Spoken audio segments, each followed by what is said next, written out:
Hello guys, hello mga ka-anxiety, hello mga classmate.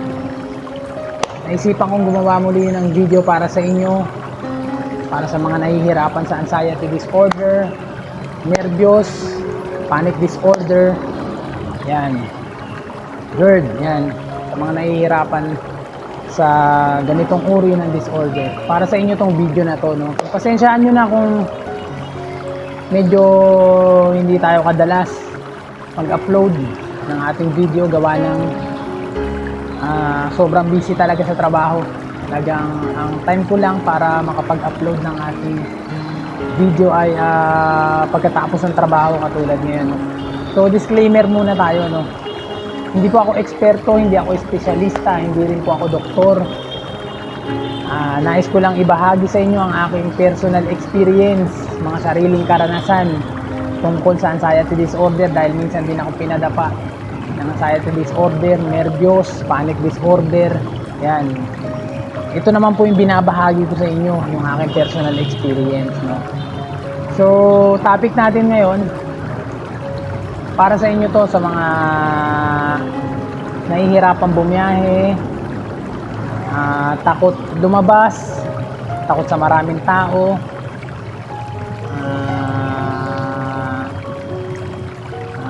ano pa ba to? Takot lumabas, takot bumiyahe, takot sa maraming tao, takot kumain, takot magtrabaho. Yan, para sa inyo tong video na to, no? Alam nyo guys, no, ganyan na ganyan din ako nung una, no. Hindi naman porkit na ano, ang iniisip nyo siguro, no, malakas ang loob nito ni Kuya Arnold, kaya naka-recover to sa anxiety disorder. Malakas ang loob nito ni Kuya Arnold. Hindi po, ako na po nagsasabi. Hindi po malakas ang loob ko. Ganyan na ganyan din ako sa inyo, natakot. Takot na takot nung una, no. Gaya ng mga kwento ko sa inyo, sa mga nauna kong vlog. Ultimo magpa-araw, takot na takot ako. Ultimo magpa-araw, yung sa umaga, no, yung magpapa-araw ka lang para sa sunlight, vitamin sunlight, no. Takot na po ako niyan, lalo pagka mag-isa lang ako. Para na akong aatakihin, maninigas na yung mga katawan ko. Andun na yung palpitation, yung kakaibang kabog ng dibdib, nandun na yun. Nandun ako, natakot ako. Yung natakot din po akong malengke, no? Yung napakalapit ng palengke, pero naging big deal sa iyo na takot ka. Lalo kapag wala kang kasama. Kapag may kasama ka, medyo nagkakaroon ka ng kumpiyansa. Medyo lumalakas yung loob mo ng konti, pero nandun pa rin yung takot, no? Naranasan ko po yan. Yung tipong naiirita sa maraming tao, naranasan ko rin yan. Yung sobrang ingay ng, kapag may narinig na akong sobrang ingay, katulad ng mga bata, no, na sobrang ingay naglalaro, medyo nagpapanik na ako niyan. Tapos sasalpak na agad ako ng ng earphone sa akin tenga. Naranasan ko yan, first 1 month ng aking anxiety disorder, no. Naranasan ko yan. Yung takot bumiyahe, no, takot bumiyahe. Halos napakalapit nung trabaho ko, no.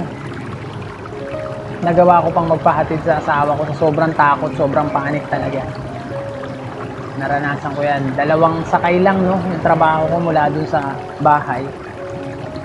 Takot na takot ako na hindi ko mawari, hindi ko malaman sa sarili ko bakit ako natatakot. Nagagawa ko naman to dati. So katulad nyo rin ako na natakot sa umpisa. Natakot din ako magtrabaho. Yung ultimo, nasa isip ko na lang, kayanin ko pa kaya magtrabaho. Hindi ko kaya. Ganito nararamdaman ko. Kumbaga puro negatibo yung pumapasok sa isip ko, no?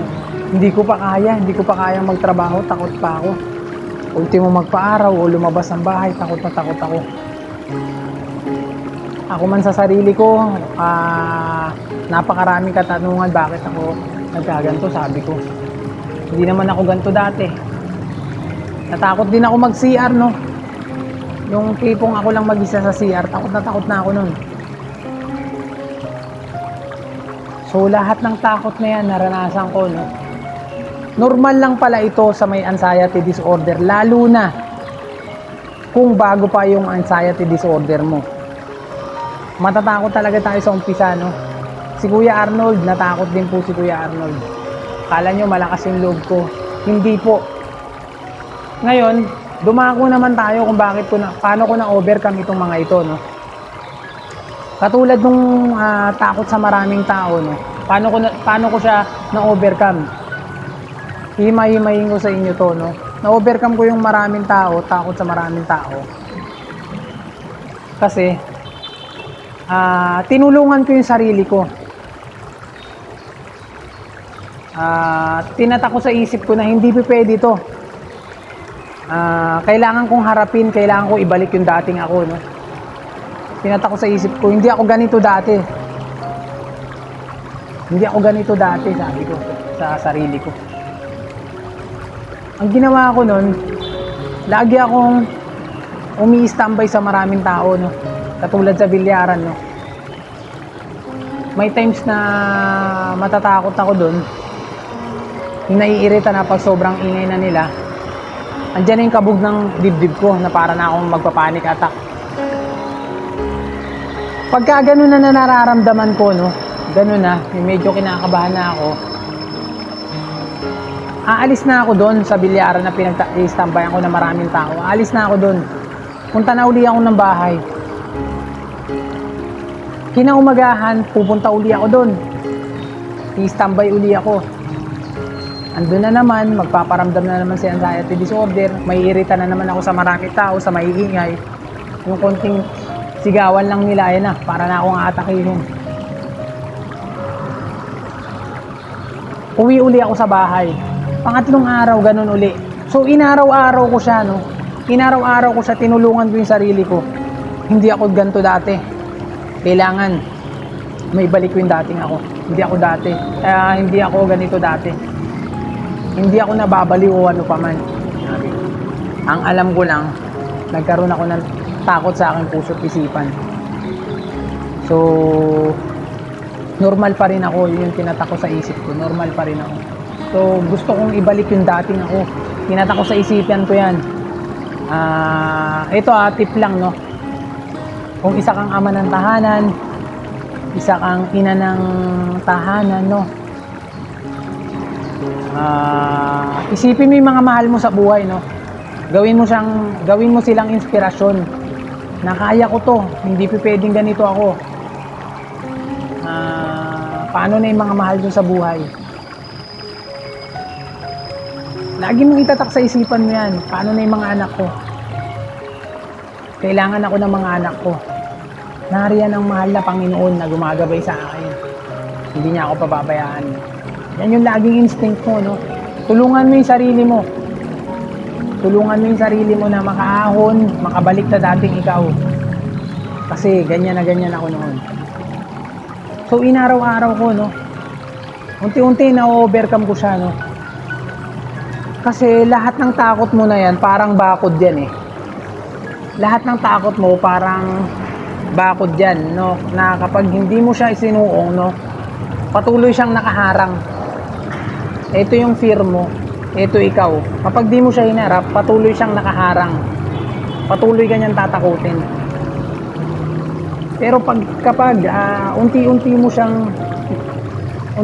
siyang hinaharap, matatanggal yung barrier na yan. Hanggat sa second step ka na naman. Kung ano yung pangalawa mong kinakatakutan, harapin mo na naman uli. Maka-1, maka-2, maka-5 ulit yan. Ma-overcome yan. Unti-unting mawawala yung mga takot mo na yan. Ganyan lang po sa umpisa. Si Kuya Arnold natakot din sa umpisa na ang buong akala ko nung dati magiging taong bahay na lang ako. Katulad nyo rin ako na parang wala nang gana, napaka down to earth na, malungkutin, balisa palagi, laging tulala.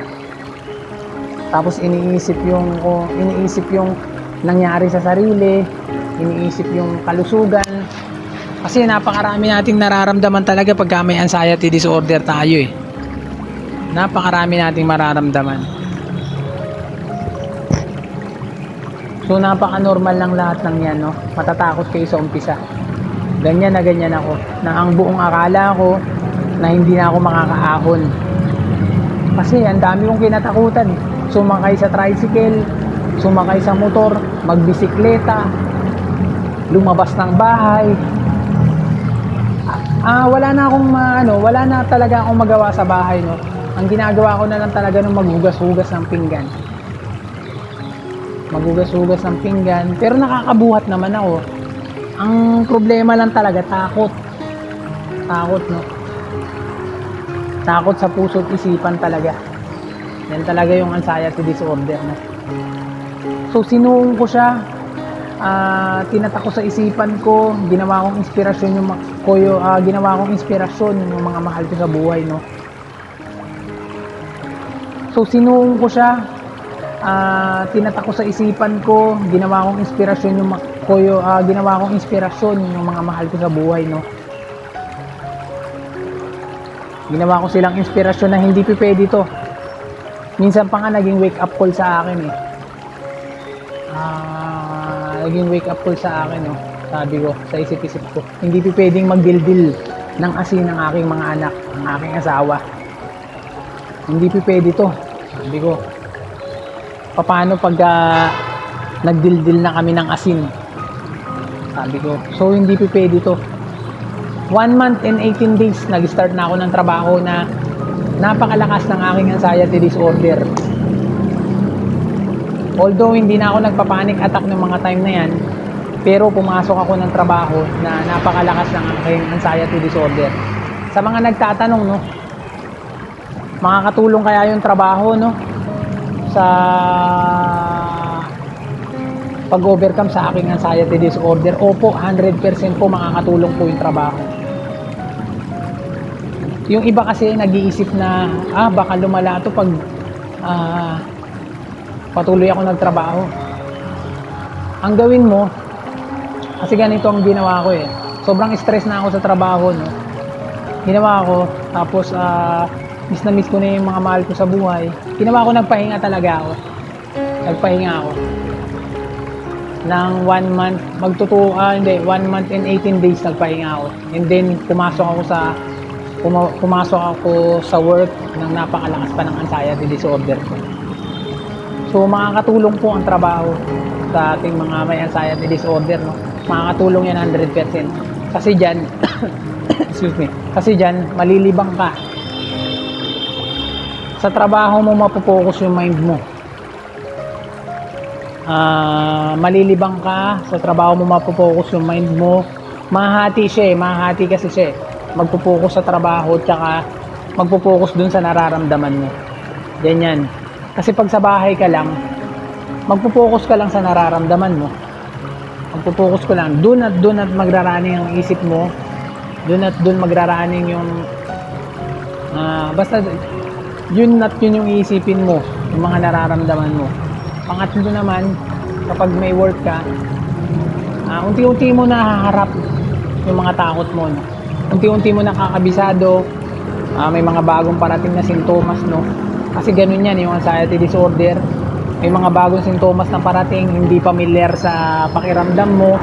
Kakabahan ka kasi hindi pa familiar sa first time mo siya naranasan. Pero kapag tumagal yung anxiety disorder mo, makakabisado mo lahat yan eh. Ay, naramdaman ko na to. Ay, hindi na to bago sa akin. Doon hihina yung power niya. Magpapaalam siya. Doon hihina yung power niya kapag nakabisado mo na yung mga nararamdaman mong sintomas, yung bigat sa ulo, etc. Yung hilo, kapag nakabisado mo yan, familiar na sa yung pakiramdam, no? Unti-unti, hihina yung power ng anxiety disorder o nervous na yan. Unti-unti yan. Hanggat sa tuluyan ng mawawala, no? As long as na hinaharap mo yung mga takot mo. Huwag kang magpapatalo. Lagi ka lang manalangin kasi yung panalangin talaga, yan talaga yung nagsisilbing kalasag natin, no? Napakatindi niyan. Yan yung in-apply ko talaga, panalangin, faith kay Lord. Kasi every time na magpaparamdam si anxiety disorder, matatakot ka. Unang-una mong iisipin talaga si Lord. Lord, ito na naman po siya. Lord, ito na naman po siya, nagpaparamdam na naman. Sa mga oras na yun, yung taimtim mo na paglapit kay Lord, hindi mo na mamalayan. Ginagabayan ka niya eh. Actually, sa lahat ng oras, ginagabayan niya tayo. Basta magpakita ka lang ng tapang. Huwag ka magpapadaig sa takot. Ay yung ginawa ko talaga. Unti-unti kong tinulungan yung sarili ko. Inisip ko na hindi pwedeng ganito. Malakas ako dati, hindi ito pwede. Yan talaga. Laging tinatata ko yan sa isipan ko. Patay kung patay. Sabi yun sa isip. Patay kung patay. Total naman, naranasan ko na yung matinding takot nung time na nagpapanik attack ako. Akala ko katapusan ko na. Naranasan na natin yun eh. Parang nag-aagaw buhay tayo eh. Ba't pa tayo matatakot, di ba? Eh yung time na yun, pinabayaan ka ba ni Lord? Hindi ka naman niya pinabayaan. So wala kang dapat ikatakot. Dahil ginagabayan niya tayo, 100% niya tayong ginagabayan. Kaya 100% ka rin magtiwala kay Lord. Kasi yung takot na yan, huwag kang magpapadaig na yan. Huwag kang magpapadaig sa takot. Magpakita ka ng faith kay Lord, no? Magpakita ka ng faith, magpakita ka ng tapang, no? Like for example, no? Nasa trabaho ka, nagparamdam ng matinding hilo. Para kang magkukulap. Instead na umuwi ka, umatras ka, harapin mo siya. Lord, hindi ako magpapatalo sa hilo na to. Yan yung i-contest mo, Lord, hindi ako magpapatalo sa hilo na to. Nariyan ka lang, hindi mo ako papabayaan. Yun lang palagi. Yun lang yung sandata natin dyan.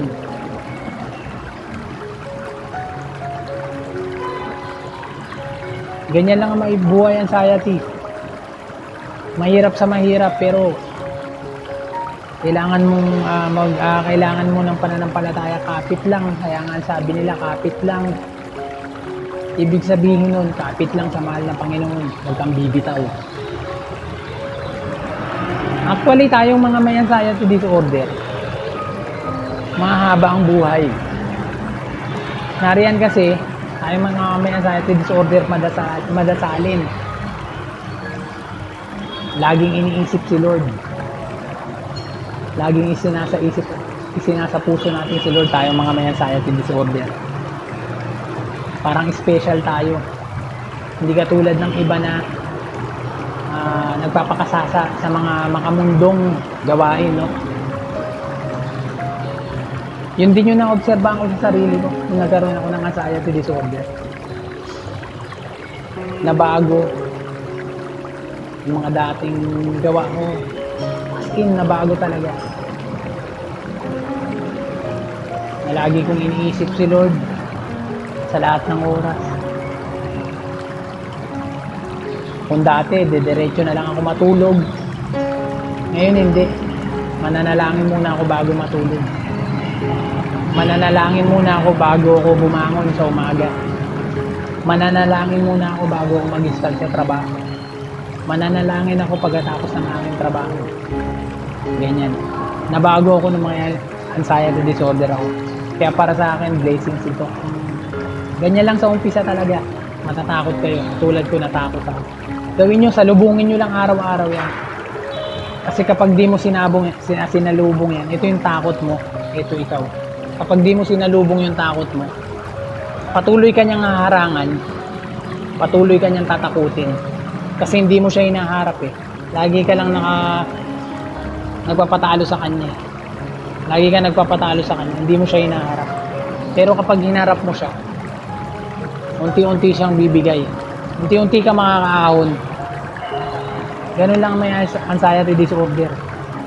So wag kayong magpapatalo. Ang tinuturo ko sa inyo, yung mga pampalakas ng loob. Maraming ibang vlogger ng anxiety disorder na nagpapasikot-sikot pa. Ang tanging sikreto sa paglaya sa anxiety disorder ay tapang, lakas ng loob, at pananampalataya sa mahal na Panginoon. Pananampalataya na kung saan nagpapakita ka ng tapang kay Lord.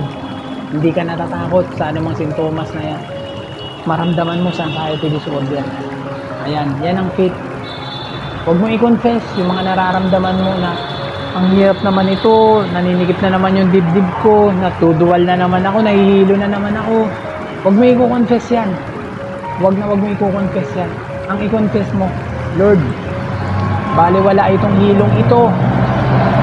Baliwala itong bigat ng ulong ito. Baliwala itong mga sakit sa aking mga katawan. Baliwala itong nararamdaman ko sa aking dibdib. Baliwala ito. Dahil kasama kita, Lord, sa lahat ng oras, lahat ng sandali. Hindi mo ako pababayaan, Lord. Yan yung lagi mong i-confess. Huwag kang mag-confess sa mga kahinaan mo. Bagkus, tapatan mo ng pananampalataya kay Lord. Yun lamang po. Maraming salamat sa pagsubaybay nyo, pagsuporta nyo sa ating munting channel. Muli nyong suportahan ang ating pang mga susunod na video, no? Maraming salamat sa inyo, guys. See you on my next video. Salamat.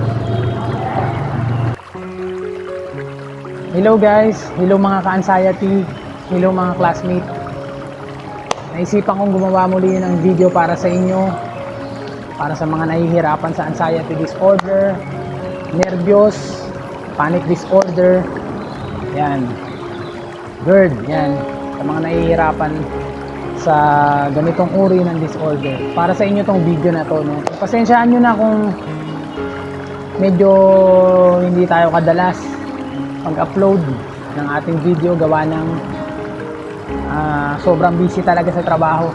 Talagang ang time ko lang para makapag-upload ng ating video ay pagkatapos ng trabaho katulad ngayon, no? So disclaimer muna tayo, no? Hindi po ako eksperto, hindi ako espesyalista, hindi rin po ako doktor. Nais ko lang ibahagi sa inyo ang aking personal experience, mga sariling karanasan tungkol sa anxiety disorder dahil minsan din ako pinadapa ng anxiety disorder, nervyos, panic disorder. Yan. Ito naman po yung binabahagi ko sa inyo, yung aking personal experience, no? So, topic natin ngayon, para sa inyo to sa mga nahihirapan bumiyahe, takot lumabas, takot sa maraming tao,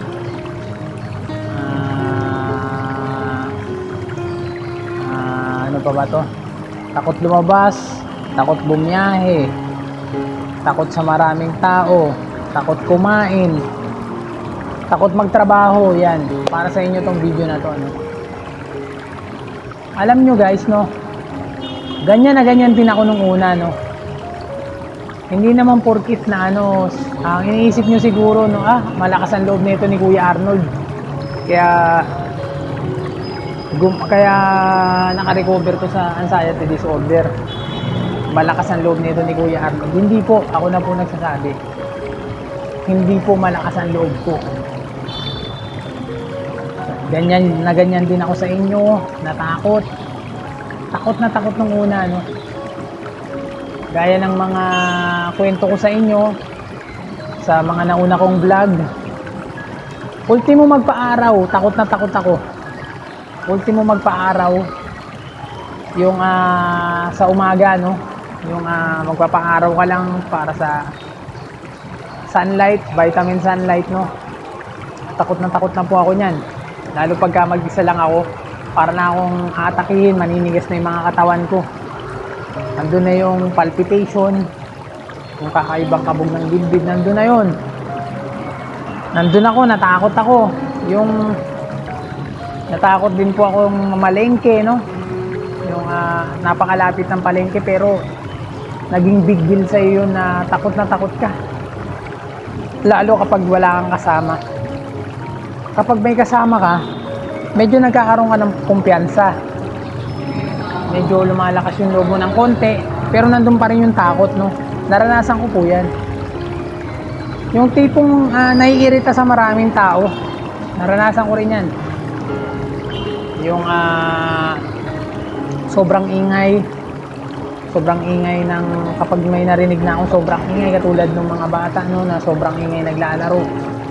Medyo nagpapanik na ako niyan tapos nasalpak na agad ako ng ano niyan ng earphone sa akin tenga. Naranasan ko yan. First 1 month ng aking anxiety disorder no. Naranasan ko yan. Yung takot bumiyahe no. Takot bumiyahe. Halos napakalapit nung trabaho ko no. Nagawa ko pang magpahatid sa asawa ko sa sobrang takot, sobrang panic talaga. Naranasan ko yan. 2 sakay lang no, yung trabaho ko mula dun sa bahay. Takot na takot ako na hindi ko mawari, hindi ko malaman sa sarili ko bakit ako natatakot. Nagagawa ko naman to dati. So katulad nyo rin ako na natakot sa umpisa. Natakot din ako magtrabaho. Yung ultimo nasa isip ko na lang, kayanin ko pa kaya magtrabaho. Hindi ko kaya. Ganito nararamdaman ko. Kumbaga puro negatibo yung pumapasok sa isip ko. No? Hindi ko pa kayang magtrabaho, takot pa ako. Ultimo magpa-araw o lumabas ng bahay, takot na takot ako. Ako man sa sarili ko, napakaraming katanungan bakit ako nagkaganto, sabi ko.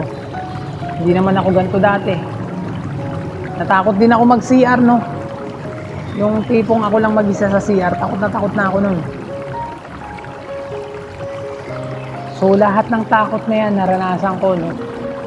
Normal lang pala ito sa may anxiety disorder, lalo na kung bago pa yung anxiety disorder mo. Matatakot talaga tayo sa umpisa, no? Si Kuya Arnold, natakot din po si Kuya Arnold. Kala nyo malakas yung loob ko.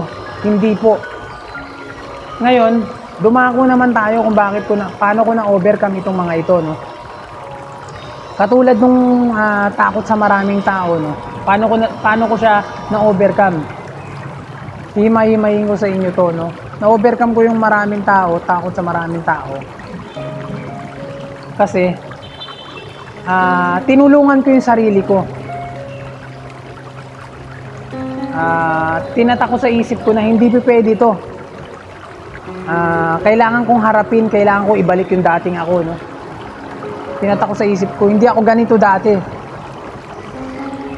Hindi ako ganito dati, sabi ko sa sarili ko. Ang ginawa ko nun, lagi akong umi-standby sa maraming tao, no? Katulad sa bilyaran, no? May times na matatakot ako dun. Yung naiirita na pag sobrang ingay na nila, andyan yung kabog ng dibdib ko na para na akong magpa-panic attack. Pagka ganun na nararamdaman ko, no, ganun na, medyo kinakabahan na ako, aalis na ako doon sa bilyaran na pinag-standbyan ko na maraming tao. Aalis na ako doon. Punta na uli ako ng bahay. Kinaumagahan, pupunta uli ako doon. I-standby uli ako. Andun na naman, magpaparamdam na naman si anxiety disorder. May irita na naman ako sa maraming tao, sa maiingay. Yung konting sigawan lang nila, ayun na, para na akong aatakihin. Uwi uli ako sa bahay. Pangatlong araw, ganun uli. So, inaraw-araw ko siya, no? Inaraw-araw ko siya, tinulungan ko yung sarili ko. Hindi ako ganito dati. Kailangan may balik ko yung dating ako. Hindi ako dati. Hindi ako ganito dati. Hindi ako nababaliw o ano pa man. Ang alam ko lang, nagkaroon ako ng takot sa aking puso't isipan. So, normal pa rin ako. Yun yung tinatak ko sa isip ko. Normal pa rin ako. So, gusto kong ibalik yung dating ako. Tinatak ko sa isipan ko yan. Ito tip lang, no? Kung isa kang ama ng tahanan, isa kang ina ng tahanan, no? Isipin mo yung mga mahal mo sa buhay, no? Gawin mo silang inspirasyon na kaya ko to, hindi pwedeng ganito ako. Paano na yung mga mahal ko sa buhay? Lagi mong itatak sa isipan mo yan. Paano na yung mga anak ko? Kailangan ako ng mga anak ko. Nariyan ang mahal na Panginoon na gumagabay sa akin. Hindi niya ako pababayaan. Yan yung laging instinct mo, no? Tulungan mo yung sarili mo. Tulungan mo yung sarili mo na makaahon, makabalik sa dating ikaw. Kasi ganyan na ganyan ako noon. So inaraw-araw ko, no, unti-unti na-overcome ko siya, no. Kasi lahat ng takot mo na yan, parang bakod yan eh. Lahat ng takot mo parang bakod yan, no, na kapag hindi mo siya isinuong, no, patuloy siyang nakaharang. Ito yung fear mo, ito ikaw. Kapag di mo siya hinarap, patuloy siyang nakaharang. Patuloy kanyang tatakutin. Pero kapag unti-unti mo siyang hinaharap, matatanggal yung barrier na yan. Hanggat sa maka second step ka na naman. Kung ano yung pangalawa mong kinakatakutan, harapin mo na naman uli. Maka-1, maka-2, maka-5 ulit yan. Ma-overcome yan. Unti-unting mawawala yung mga takot mo na yan. Ganyan lang po sa umpisa. Si Kuya Arnold natakot din sa umpisa na ang buong akala ko nung dati magiging taong bahay na lang ako. Katulad nyo rin ako na parang wala nang gana, napaka down to earth na, malungkutin, balisa palagi, laging tulala. Tapos iniisip yung nangyari sa sarili, iniisip yung kalusugan. Kasi napakarami nating nararamdaman talaga pagka may anxiety disorder tayo eh. Napakarami nating mararamdaman. So napaka-normal lang lahat ng yan, no? Matatakot kayo sa umpisa. Ganyan na ganyan ako. Na ang buong akala ko na hindi na ako makakaahon. Kasi ang dami kong kinatakutan eh. Sumakay sa tricycle, sumakay sa motor, magbisikleta, lumabas ng bahay. Wala na talaga akong magawa sa bahay, no. Ang ginagawa ko na lang talaga nung maghugas-hugas ng pinggan. Maghugas-hugas ng pinggan, pero nakakabuhat naman ako. Ang problema lang talaga, takot. Takot, no. Takot sa puso't isipan talaga. Yan talaga yung anxiety disorder, no. So sinuong ko siya, tinatak ko sa isipan ko, ginawa kong inspirasyon yung mga mahal ko sa buhay, no. So sinuong ko siya, tinatak ko sa isipan ko, ginawa kong inspirasyon yung mga mahal ko sa buhay, no. Ginawa ko silang inspirasyon na hindi pwede to. Minsan pa nga naging wake up call sa akin eh. Naging wake up call sa akin, no. Sabi ko, sa isip-isip ko, hindi pwedeng magdildil ng asin ng aking mga anak, ang aking asawa. Hindi pwede to. Sabi ko, paano pag nagdildil na kami ng asin? Sabi ko, so hindi pwede to. 1 month and 18 days, nag-start na ako ng trabaho na napakalakas ng aking anxiety disorder. Although hindi na ako nagpa-panic attack ng mga time na yan, pero pumasok ako ng trabaho na napakalakas ng aking anxiety disorder. Sa mga nagtatanong, no, makakatulong kaya yung trabaho, no, sa pag-overcome sa aking anxiety disorder? Opo, 100% po makakatulong po yung trabaho. Yung iba kasi nag-iisip na baka lumala to pag patuloy ako nagtrabaho. Ang gawin mo, kasi ganito ang ginawa ko eh. Sobrang stress na ako sa trabaho, no. Ginawa ko, tapos miss na miss ko na yung mga mahal ko sa buhay. Ginawa ko, nagpahinga talaga ako. Nagpahinga ako. Ng 1 month, 1 month and 18 days nagpahinga ako. And then pumasok ako sa work ng napakalakas pa ng anxiety disorder ko. So makakatulong po ang trabaho sa ating mga may anxiety disorder, no. Makakatulong yan 100%. Kasi diyan Kasi diyan malilibang ka. Sa trabaho mo mapopokus yung mind mo. Malilibang ka sa trabaho mo, mapopokus yung mind mo. Mahati kasi siya eh. Magpo-focus sa trabaho, tsaka magpo-focus dun sa nararamdaman mo. Ganyan. Kasi pag sa bahay ka lang, magpo-focus ka lang sa nararamdaman mo. Magpo-focus ka lang. Dun at magraraning ang isip mo. Dun magraraning Basta yun at yun yung iisipin mo, yung mga nararamdaman mo. Pangatlo naman, kapag may work ka, unti-unti mo nahaharap yung mga takot mo, no? Unti-unti mo nakakabisado, may mga bagong parating na sintomas, no? Kasi ganun yan, yung anxiety disorder. May mga bagong sintomas na parating, hindi familiar sa pakiramdam mo. Kakabahan ka kasi hindi pa familiar sa first time mo siya naranasan. Pero kapag tumagal yung anxiety disorder mo, makakabisado mo lahat yan eh. Ay, naramdaman ko na to. Ay, hindi na to bago sa akin. Doon at doon hihina yung power niya. Magpapaalam siya. Doon at doon hihina yung power niya kapag nakabisado mo na yung mga nararamdaman mong sintomas, yung bigat sa ulo, etc. Yung hilo, kapag nakabisado mo yan, familiar na sa yung pakiramdam, no? Unti-unti, hihina yung power ng anxiety disorder o nervous na yan. Unti-unti yan. Hanggat sa tuluyan ng mawawala, no? As long as na hinaharap mo yung mga takot mo. Huwag kang magpapatalo. Huwag kang magpapatalo. Lagi ka lang manalangin kasi yung panalangin talaga, yan talaga yung nagsisilbing kalasag natin, no? Napakatindi niyan. Yan yung in-apply ko talaga, panalangin, faith kay Lord. Kasi every time na magpaparamdam si anxiety disorder, matatakot ka. Unang-unang mong iisipin talaga si Lord. Lord, ito na naman po siya. Lord, ito na naman po siya, nagpaparamdam na naman. Sa mga oras na yun, yung taimtim mo na paglapit kay Lord, hindi mo na mamalayan.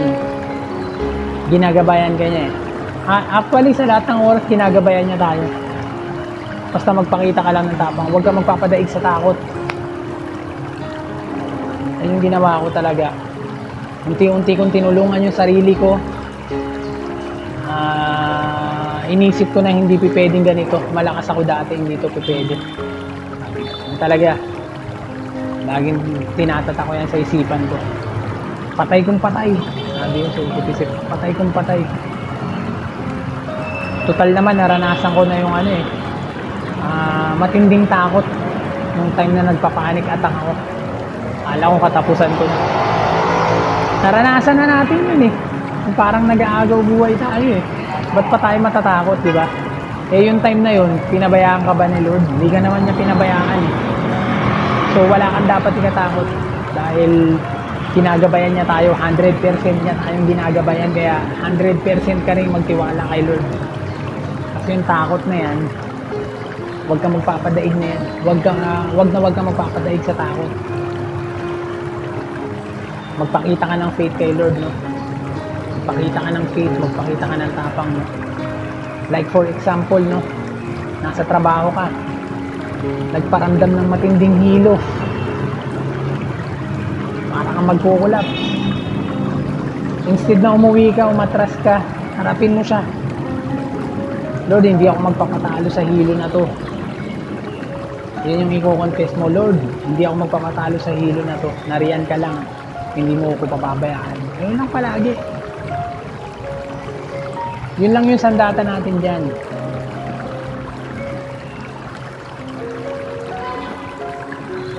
Ganyan lang ang buhay anxiety. Mahirap sa mahirap, pero kailangan mong kailangan mo ng pananampalataya. Kapit lang. Kaya nga sabi nila, kapit lang. Ibig sabihin nun, kapit lang sa mahal na Panginoon. Huwag kang bibitaw. Actually, tayong mga may anxiety disorder, mahaba ang buhay. Nariyan kasi, tayong mga may anxiety disorder, madasalin. Laging iniisip si Lord. Laging isinasa puso natin si Lord, tayong mga may anxiety disorder. Parang special tayo. Hindi katulad ng iba na nagpapakasasa sa mga makamundong gawain, no? Yun din yung na-obserbahan ko sa sarili ko nung nagkaroon ako ng anxiety disorder. Nabago yung mga dating gawa ko. As in, nabago talaga. Na lagi kong iniisip si Lord. sa lahat ng oras. Kung dati, diretso na lang ako matulog. Ngayon hindi. Mananalangin muna ako bago matulog. Mananalangin muna ako bago ako bumangon sa umaga. Mananalangin muna ako bago ako mag-start sa trabaho. Mananalangin ako pagkatapos ng aking trabaho. Ganyan. Nabago ako ng mga anxiety disorder ako. Kaya para sa akin, blessings ito. Ganyan lang sa umpisa talaga. Matatakot kayo. Tulad ko, natakot ako. Gawin nyo, salubungin nyo lang araw-araw yan. Kasi kapag di mo sinalubong yan, ito yung takot mo, ito ikaw. Kapag di mo sinalubong yung takot mo, patuloy ka niyang haharangan, patuloy ka niyang tatakutin. Kasi hindi mo siya hinaharap eh. Lagi ka lang nagpapatalo sa kanya. Lagi ka nagpapatalo sa kanya, hindi mo siya hinaharap. Pero kapag hinarap mo siya, unti-unti siyang bibigay. Unti-unti ka makakaahon. Ganun lang may anxiety disorder. So wag kayo magpapatalo. Ang tinuturo ko sa inyo, yung mga pampalakas ng loob. Maraming ibang vlogger ng anxiety disorder na nagpapasikot-sikot pa. Ang tanging sekreto sa paglaya sa anxiety disorder ay tapang, lakas ng loob, at pananampalataya sa mahal na Panginoon. Pananampalataya na kung saan nagpapakita ka ng tapang kay Lord. Hindi ka natatakot sa anumang sintomas na yan. Maramdaman mo sa anxiety disorder. Ayan, yan ang faith. Huwag mo i-confess yung mga nararamdaman mo na ang hirap naman ito, naninikip na naman yung dibdib ko, natuduwal na naman ako, nahihilo na naman ako. Huwag mo i-confess yan. Huwag mo i-confess yan. Ang i-confess mo, Lord, baliwala itong hilong ito. Baliwala itong bigat ng ulong ito. Baliwala itong mga sakit sa aking mga katawan. Baliwala itong nararamdaman ko sa aking dibdib. Baliwala ito. Dahil kasama kita, Lord, sa lahat ng oras, lahat ng sandali, hindi mo ako pababayaan, Lord. Yan yung lagi mong i-confess. Huwag kang magko-confess ng mga kahinaan mo. Bagkus, tapatan mo ng pananampalataya kay Lord. Yun lamang po, maraming salamat sa pagsubaybay nyo, pagsuporta nyo sa ating munting channel. Muli nyong suportahan ang ating pang mga susunod na video, no? Maraming salamat sa inyo, guys. See you on my next video. Salamat. Hello guys, hello mga ka-anxiety, hello mga classmates. Naisipan kong gumawa muli ng video para sa inyo. Para sa mga nahihirapan sa anxiety disorder, nervyos, panic disorder, yan, GERD, yan, sa mga nahihirapan sa ganitong uri ng disorder. Para sa inyo tong video na to, no? Pasensyaan nyo na kung medyo hindi tayo kadalas mag-upload ng ating video, gawa ng sobrang busy talaga sa trabaho. Talagang ang time ko lang para makapag-upload ng ating video ay pagkatapos ng trabaho, katulad ngayon, no? So disclaimer muna tayo, no? Hindi po ako eksperto, hindi ako espesyalista, hindi rin po ako doktor. Nais ko lang ibahagi sa inyo ang aking personal experience, mga sariling karanasan tungkol sa anxiety disorder, dahil minsan din ako pinadapa ng anxiety disorder, nervyos, panic disorder. Yan. Ito naman po yung binabahagi ko sa inyo, yung aking personal experience, no? So, topic natin ngayon, para sa inyo to, sa mga nahihirapan bumiyahe, takot lumabas, takot sa maraming tao,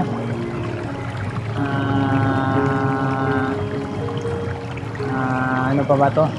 Takot lumabas, takot bumiyahe, takot sa maraming tao, takot kumain, takot magtrabaho. Yan, para sa inyo tong video na to, no? Alam nyo guys, no, ganyan na ganyan din ako nung una, no. Hindi naman porkit na ano, ang iniisip nyo siguro, no, malakas ang loob nito ni Kuya Arnold, kaya naka-recover to sa anxiety disorder. Malakas ang loob nito ni Kuya Arnold. Hindi po, ako na po nagsasabi. Hindi po malakas ang loob ko. Ganyan din ako sa inyo, natakot. Takot na takot nung una, no? Gaya ng mga kwento ko sa inyo, sa mga nauna kong vlog. Ultimo magpa-araw, takot na takot ako. Ultimo magpa-araw, yung sa umaga, no? Yung magpapa-araw ka lang para sa sunlight, vitamin sunlight, no? Takot na po ako niyan. Lalo pagka mag-isa lang ako, para na akong atakihin, maninigas na yung mga katawan ko. Nandun na yung palpitation, yung kakaibang kabog ng dibdib, nandun na yun. Nandun ako, natakot ako. Yung natakot din po akong mamalengke, no? Yung napakalapit ng palengke, pero naging big deal sa iyo na takot ka. Lalo kapag wala kang kasama. Kapag may kasama ka, medyo nagkakaroon ka ng kumpiyansa. Medyo lumalakas yung loob mo ng konti, pero nandun pa rin yung takot, no? Naranasan ko po yan. Yung tipong naiirita sa maraming tao, naranasan ko rin yan. Yung sobrang ingay ng kapag may narinig na akong sobrang ingay, katulad ng mga bata, no, na sobrang ingay naglalaro.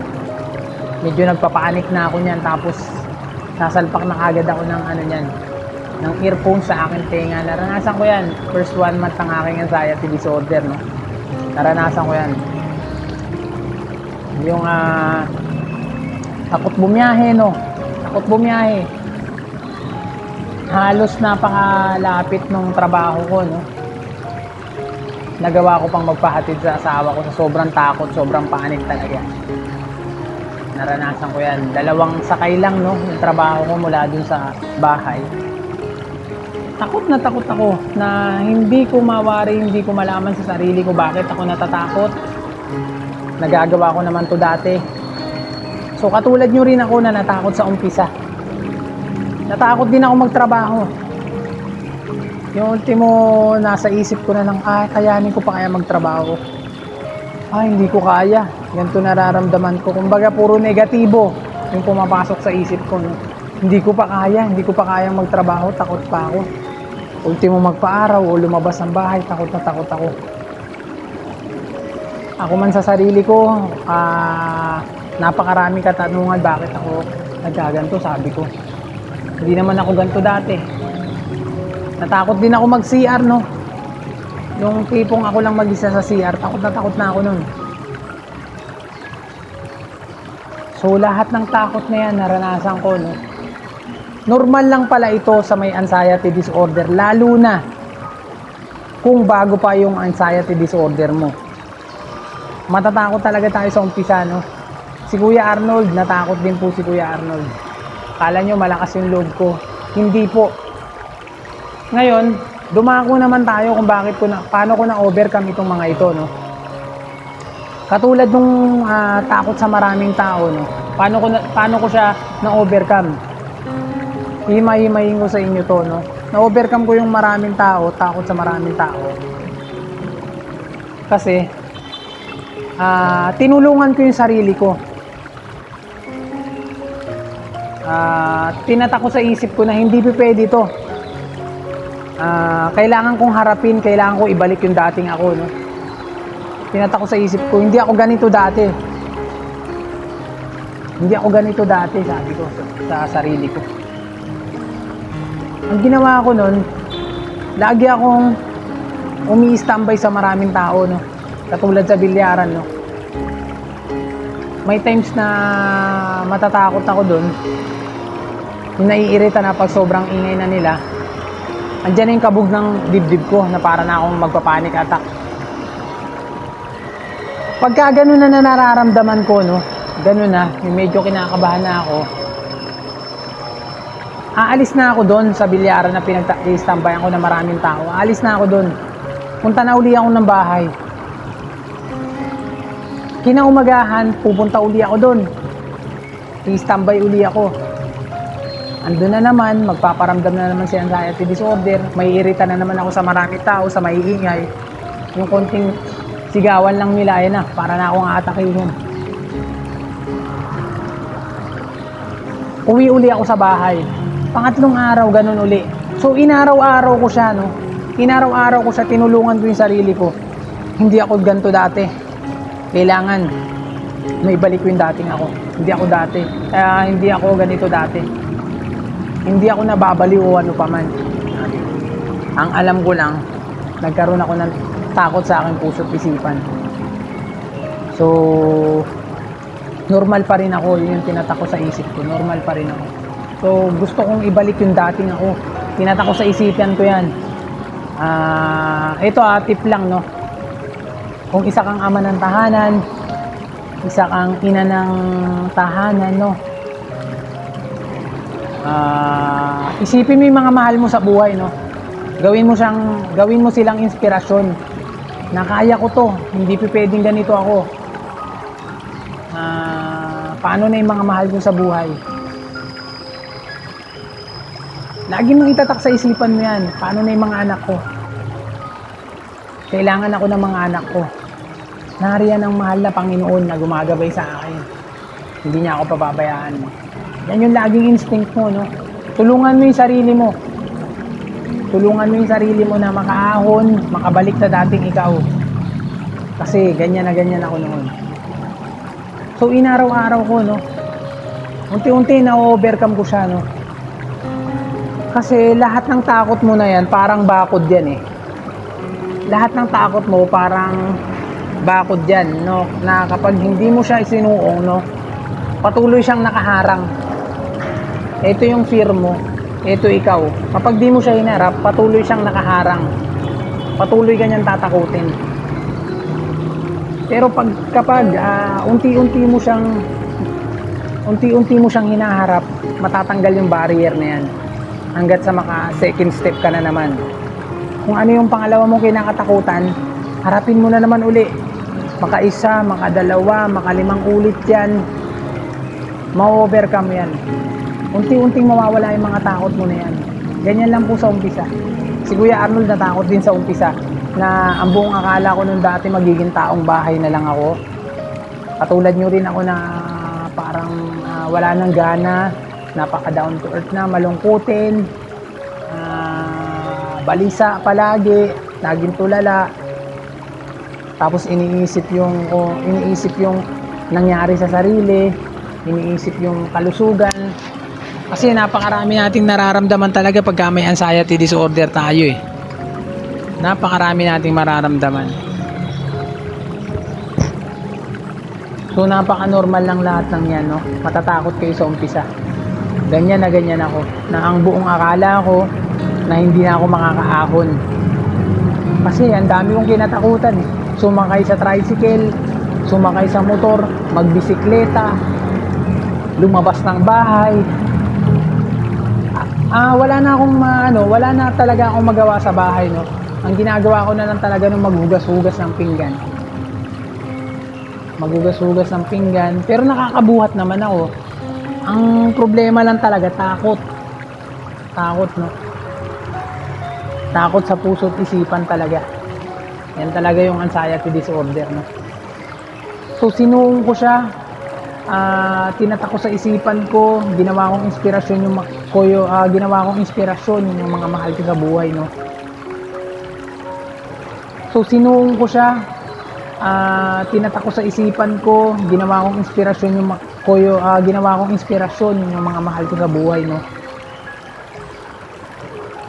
Ginawa ko silang inspirasyon na hindi pwede to. Minsan pa nga naging wake up call sa akin, eh. Naging wake up call sa akin, no.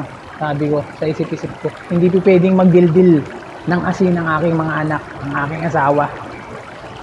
Hindi pwede to. Sabi ko, paano pag nagdildil na kami ng asin? Sabi ko, so hindi pwede to. 1 month and 18 days, nag-start na ako ng trabaho na napakalakas ng aking anxiety disorder. Although hindi na ako nagpa-panic attack ng mga time na yan, pero pumasok ako ng trabaho na napakalakas ng aking anxiety disorder. Sa mga nagtatanong, no, makakatulong kaya yung trabaho, no, sa pag-overcome sa aking anxiety disorder. Opo, 100% po makakatulong po yung trabaho. Yung iba kasi nag-iisip na, baka lumala to pag patuloy ako nagtrabaho. Ang gawin mo, kasi ganito ang ginawa ko eh. Sobrang stress na ako sa trabaho, no? Ginawa ko, tapos miss na miss ko na yung mga mahal ko sa buhay. Ginawa ko, nagpahinga talaga ako. Nagpahinga ako. Ng 1 month, 1 month and 18 days nagpahinga ako. And then, pumasok ako sa work ng napakalakas pa ng anxiety disorder ko. So, makakatulong po ang trabaho sa ating mga may anxiety disorder, no? Makakatulong yan 100%. Kasi dyan, excuse me, kasi dyan, malilibang ka. Sa trabaho mo, mapopokus yung mind mo. Malilibang ka, sa trabaho mo, mapopokus yung mind mo. Mahati kasi siya eh. Magpo-focus sa trabaho, tsaka magpo-focus dun sa nararamdaman mo. Ganyan. Kasi pag sa bahay ka lang, magpo-focus ka lang sa nararamdaman mo. Magpo-focus ka lang. Dun at magraraning ang isip mo. Dun magraraning yung basta yun yung iisipin mo, yung mga nararamdaman mo. Pangatlo naman, kapag may work ka, unti-unti mo nahaharap yung mga takot mo, no? Unti-unti mo nakakabisado, may mga bagong parating na sintomas, no? Kasi ganun yan, yung anxiety disorder. May mga bagong sintomas na parating, hindi familiar sa pakiramdam mo. Kakabahan ka kasi hindi pa familiar sa first time mo siya naranasan. Pero kapag tumagal yung anxiety disorder mo, makakabisado mo lahat yan eh. Ay, naramdaman ko na to. Ay, hindi na to bago sa akin. Doon hihina yung power niya. Magpapaalam siya. Doon hihina yung power niya kapag nakabisado mo na yung mga nararamdaman mong sintomas, yung bigat sa ulo, etc. Yung hilo, kapag nakabisado mo yan, familiar na sa yung pakiramdam, no? Unti-unti hihina yung power ng anxiety disorder o nervous na yan. Unti-unti yan hanggat sa tuluyan ng mawawala, no? As long as na hinaharap mo yung mga takot mo, huwag kang magpapatalo. Lagi ka lang manalangin, kasi yung panalangin talaga, yan talaga yung nagsisilbing kalasag natin, no? Napakatindi niyan. Yan yung in-apply ko talaga, panalangin, faith kay Lord. Kasi every time na magpaparamdam si anxiety disorder, matatakot ka. Unang-una mong iisipin talaga si Lord. Lord, ito na naman po siya. Lord, ito na naman po siya, nagpaparamdam na naman. Sa mga oras na yun, yung taimtim mo na paglapit kay Lord, hindi mo na mamalayan, ginagabayan ka niya eh. Actually, sa lahat ng oras, ginagabayan niya tayo. Basta magpakita ka lang ng tapang, huwag ka magpapadaig sa takot. Ayun yung ginawa ko talaga. Unti-unti kong tinulungan yung sarili ko. Inisip ko na hindi pwedeng ganito. Malakas ako dati, hindi to pwede. Talaga, laging tinatatak ko yan sa isipan ko. Patay kung patay. Sabi yun sa isip, patay kung patay. Total naman, naranasan ko na yung matinding takot nung time na nagpapanik attack ako. Akala ko katapusan ko na. Naranasan na natin yun eh. Parang nag-aagaw buhay tayo eh. Ba't pa tayo matatakot, di ba? Eh yung time na yun, pinabayaan ka ba ni Lord? Hindi ka naman niya pinabayaan eh. So wala kang dapat ikatakot dahil ginagabayan niya tayo, 100% niya tayong ginagabayan, kaya 100% ka rin magtiwala kay Lord. Kasi yung takot na yan, huwag kang magpapadaig na yan. Huwag kang magpapadaig sa takot. Magpakita ka ng faith kay Lord, no? Magpakita ka ng faith, magpakita ka ng tapang, no? Like for example, no? Nasa trabaho ka, nagparamdam ng matinding hilo, para kang magkukulap. Instead na umuwi ka, umatras ka, harapin mo siya. Lord, hindi ako magpapatalo sa hilo na to. Yan yung i-confess mo, Lord, hindi ako magpapatalo sa hilo na to. Nariyan ka lang, hindi mo ako papabayaan. Yun lang palagi. Yun lang yung sandata natin dyan.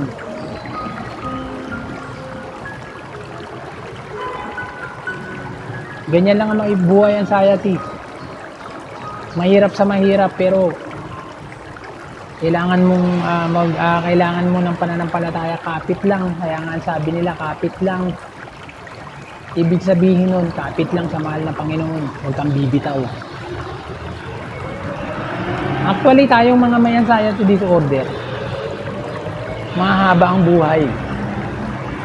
Nariyan kasi, tayong mga may anxiety disorder, madasalin. Laging iniisip si Lord. Laging isinasa puso natin si Lord, tayong mga may anxiety disorder. Parang special tayo. Hindi katulad ng iba na nagpapakasasa sa mga makamundong gawain, no? Yun din yung na-obserbahan ko sa sarili ko nung nagkaroon ako ng anxiety disorder. Nabago yung mga dating gawa ko. As in, nabago talaga. Na lagi kong iniisip si Lord sa lahat ng oras. Kung dati, diretso na lang ako matulog. Ngayon hindi. Mananalangin muna ako bago matulog. Mananalangin muna ako bago ako bumangon sa umaga. Mananalangin muna ako bago ako mag-start sa trabaho. Mananalangin ako pagkatapos ng aking trabaho. Ganyan. Nabago ako ng mga anxiety disorder ako. Kaya para sa akin, blessings ito. Ganyan lang sa umpisa talaga. Matatakot kayo. Katulad ko, natakot ako. Gawin nyo, salubungin nyo lang araw-araw yan. Kasi kapag di mo sinalubong yan, ito yung takot mo, ito ikaw. Kapag di mo sinalubong yung takot mo, patuloy ka niyang haharangan, patuloy ka niyang tatakutin. Kasi hindi mo siya hinaharap eh. Lagi ka lang nagpapatalo sa kanya. Lagi ka nagpapatalo sa kanya, hindi mo siya hinaharap. Pero kapag hinarap mo siya, unti-unti siyang bibigay. Unti-unti ka makakaahon. Ganun lang may anxiety disorder. So wag kayong magpapatalo. Ang tinuturo ko sa inyo, yung mga pampalakas ng loob. Maraming ibang vlogger ng anxiety disorder na nagpapasikot-sikot pa. Ang tanging sekreto sa paglaya sa anxiety disorder ay tapang, lakas ng loob, at pananampalataya sa mahal na Panginoon. Pananampalataya na kung saan nagpapakita ka ng tapang kay Lord. Hindi ka natatakot sa anumang sintomas na yan maramdaman mo sa anxiety disorder. Ayan, yan ang faith. Huwag mo i-confess yung mga nararamdaman mo na ang hirap naman ito, naninikip na naman yung dibdib ko, natuduwal na naman ako, nahihilo na naman ako. Huwag mo i-confess yan. Huwag mo i-confess yan. Ang i-confess mo, Lord, baliwala itong hilong ito. Baliwala itong bigat ng ulong ito. Baliwala itong mga sakit sa aking mga katawan. Baliwala itong nararamdaman ko sa aking dibdib. Baliwala ito. Dahil kasama kita, Lord, sa lahat ng oras, lahat ng sandali. Hindi mo ako pababayaan, Lord. Yan yung lagi mong i-confess. Huwag kang magko-confess sa mga kahinaan mo. Bagkus, tapatan mo ng pananampalataya kay Lord. Yun lamang po. Maraming salamat sa pagsubaybay nyo, pagsuporta nyo sa ating munting channel. Muli nyong suportahan ang ating pang mga susunod na video, no? Maraming salamat sa inyo, guys. See you on my next video. Salamat.